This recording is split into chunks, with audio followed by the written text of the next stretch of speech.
साथीहरूलाई आजको यो मूर्ति हस्तान्तरण कार्यक्रममा म स्वागत। प्राचीन कालदेखि नै गर्ने काम सुरु नै भएको हामीले जानकारी पाउँछौँ। विदेशको सङ्ख्यामा हाम्रा नेपालका विभिन्न ठाउँमा रहेका सांस्कृतिक सम्पदाहरू चोरी र मूर्तिहरू चाहिँ फिर्ता भइसकेका छन्, जुन चाहिँ काठमाडौँका विभिन्न ठाउँमा। त्यस्तै गरी विभागलाई चाहिँ हस्तान्तरण गर्ने कार्यक्रम रहेको छ।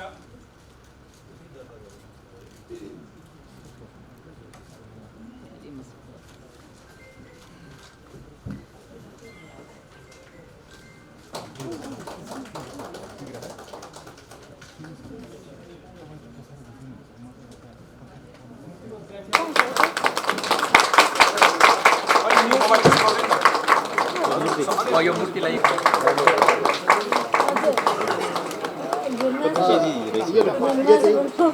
जम्मा चाहिँ किनभने चाहिँ यो चाहिँ 40 वर्ष अगाडि हाम्रो पाटनको हाम्रो चाहिँ घुइटोलको फर्केर आउँछ।